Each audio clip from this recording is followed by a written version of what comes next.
So how many people have actually requested research data from VQI? Okay, so we have a couple people. So we're going to go through some of the details. I will also point out that there is a video on the vqi.org website that'll walk you through it. I'm going to try to address some of the more common issues that come up when data gets requested and some tips and tricks for making it easy. Because again, this is not supposed to be the hard part. The analysis is supposed to be the hard part, not actually getting the data.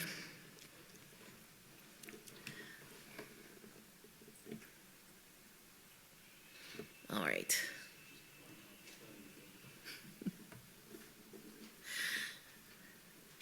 There was no way this was all going to go off without a single hitch.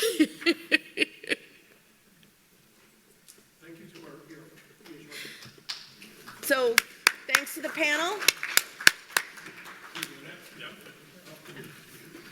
Lots of good things happening.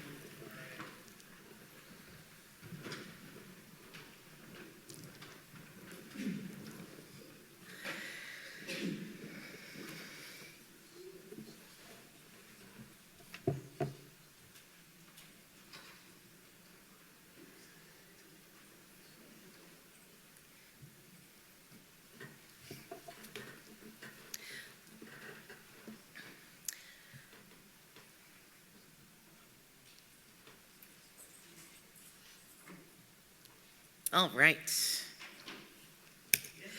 Finally, so just so everybody's aware, the PSO has a total of 20 research advisory councils. So there's the National Arterial RAC, the National Venous RAC, and then there are 18 regional RACs. So each one of our 18 regions has at least one person whose responsibility is to review regional projects. So now the RAC is a member-driven council that approves proposals requesting a de-identified data set for the purposes of research. So requests for blinded data can happen at either the regional or the national level. Important, for national data, it has to go through your regional first. Each individual center has the ability to request a blinded data set.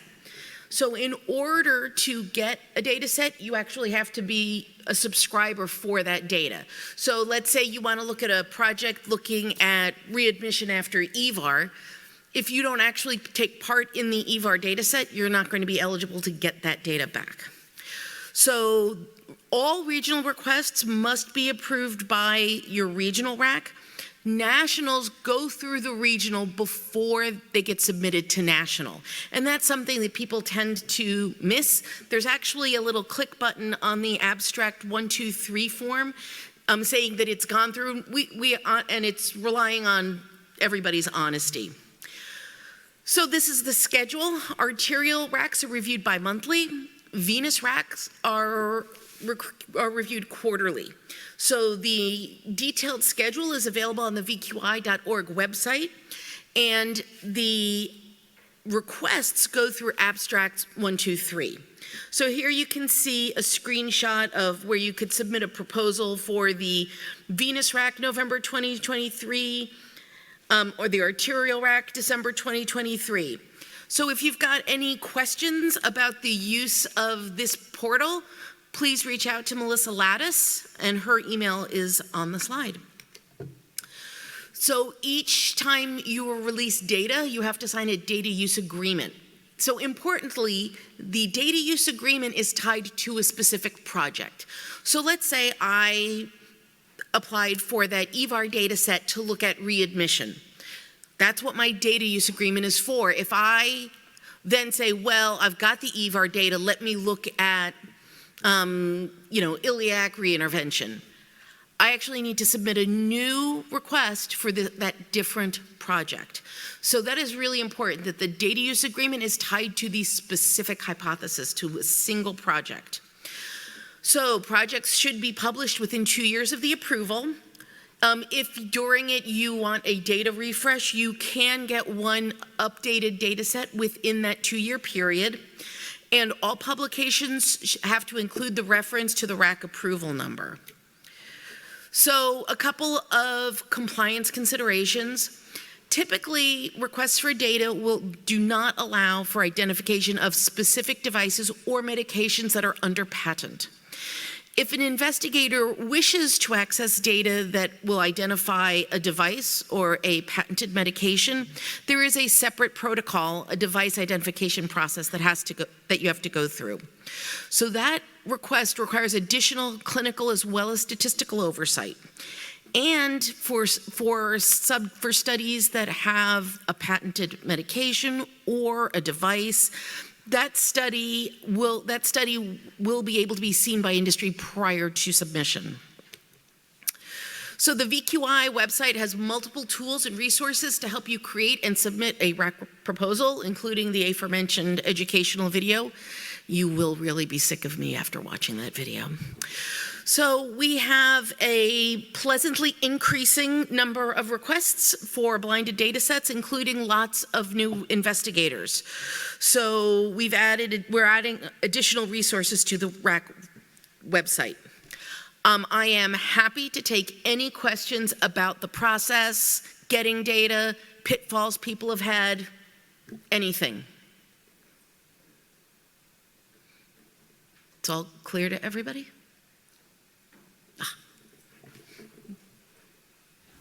Thank you. Great, work that you guys do. It's amazing. So let's just very quick, as someone who I think I have 130 approved protocol right now in VQI over the last 10 years. And it's what VQI have done for us is phenomenal. Like to be able to collect the data and answer all these big questions, continue to do. My question to you, and it's more like a big kind of high level question. I used to be sitting there reviewing these protocols, part of the committee, and we used to get 20 and complain that, oh my God, we have 20 protocols to review and score. And we used to sit there and make sure that nobody else is doing the same project so there is no overlap. And now it's going national, right? I mean, we have 1 million patients, we have 1,000 sites. Is there any thinking at the leadership level to start thinking about transforming this to access to all? If you work hard, you participate in VQI, you enter the data and you do a good job with that. What is the role of these, committee? I mean, we used to reject half the protocol and sit there and very carefully make sure this analysis is sound and there's nobody else who's doing the same thing. Now, essentially 99% of a protocol is being approved, which is great, allowing people to do research. And it doesn't matter if someone else has it. Yeah. Everybody can have it. And whoever does a better job publishing first, they get to do it. So, I mean, when are we going to become like NISQIP, where if you participate, you just get the data. You don't need to, to think about it, like I get 15 protocol every cycle to review, usually 2 hours before deadline. Yeah. And I have to send it to McGee, who's the regional practice, and I ask him, hey, can you review 15 protocol, an hour before, and I have to edit them. And then the poor people on the RAC, they get 50, 60 to score. So I'm just being realistic. When are we going to go like free access to all? So a couple of things, great points all around. So historically, one function of the RAC was to ensure that the study hadn't already been done or wasn't currently being done by another group. So that does not happen anymore. If you want to repeat the study and you've got a different method of analysis, and great. And one of the real functions of the RAC is to ensure the study actually can be done. So NISQIP has been around longer than we are, and because the setup on the sender end is different. So for us, the number of requests that the RAC get, that like the data that is asked for actually isn't in the file. It's not data we collect, is higher than I would expect or would want to see. So for right now, I think, maybe as we continue to mature and people can, learn more about what actually is in the data sets, maybe we'll get there. But right now, we get, requests for things where the data's just not even in the blinded data set. So right now, the RAC still has a role And we are not at the maturity, I think, to have completely democratized data access. And the former chair of the RAC is coming to the microphone, so Dr. Goodney. Thank you. Phil Goodney from Dartmouth. I think Dr. Malice's question is a good one, Yeah. and I wonder, that, and you're right. I wonder in the current chair. I don't think Grace is here. Dr. Wang is our current chair of the RAC. We wondered if we were approving more protocols because people were learning how to write them in a manner that was more commensurate with what we're used to accepting, and I think that's part of it. I think there probably is part of it that it's hard to review a lot of protocols, in a real exacting level of detail. So as long as it looks like the variables are there and the proposal is not going to be used for competitive marketing or some fashion that wasn't intended for distribution of the data, then you're right. Then why shouldn't we send it out? So I think it would be possible to do exactly what you describe. If we didn't worry about many of those latter concerns, because the things that the RAC usually rejects at this point, and maybe Jens will comment, are often scenarios where someone is trying to use data from the registry for something that wasn't intended as part of a research protocol. It's not coming, from someone who has a specific hypothesis. And those are the areas I think that where we still worry there would be a blind spot. So Jens, am I speaking anywhere out of turn here? No, and I mean, as you know, Phil, we have a lot of internal discussions about what the role of the RAC should be, how we should release data and to whom we should release it. With regards to the requirement for a regional review, we view that as a filter. We don't want to overburden the national RAC. In some cycles, they will get 50 to 60 applications to review. And we want to make sure that these applications are in pretty good shape so we're not wasting their time on something that isn't doable or doesn't have that data element or it's not appropriate. At the same time, we think there is value in the RAC review other than just releasing the data.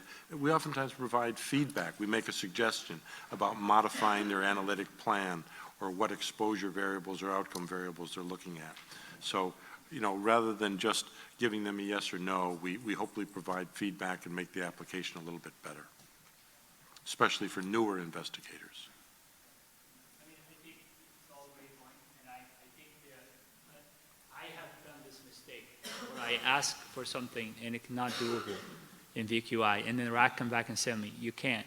And I did that mistake 10 years ago, and I learned, and I teach my mentee, is to essentially go in the VQI form and actually put in the protocol that you send to the RAC, that these are the variable, they're page 2, line 6, this is the item. And that could be formulated in such that people follow protocol that you give to them and say, this is the format that you need to do to send the protocol. And you need to put the variable and tell us where it is in the VQI form. So if you're trying to answer a question, are these data is already available? So people should do their homework and know what they're doing, not just want to answer a question and say, let's do VQI. Second thing is, essentially, you're right, you're absolutely right. They provide a lot more information than just saying yes or no. They say, maybe you should do this analysis better, and they make it better. But this is why we have also journal review, right? So when you write, you got all these reviewers telling you 7,000 things to do. So, I think at some point, it's great what's happening with VQI. It's going to be 2 million patients soon, and it's going to be 2,000 sites, and then you're going to get 300 requests every 2 months, and it's going to be impossible to keep doing this. I'm just saying, for the future, maybe we're getting close to kind of automate this. Maybe I'm too early. I don't know. No. So I agree, and I think that, I think as the VQI continues to mature, I can't imagine we're not going to get there. I truly can't. But right now, I still think that we are young enough, and sort of knowing what other people are working on and seeking help from others within our vascular community, I think that's still a value add. But I do think that at some point we will probably get to a more democratic data strategy.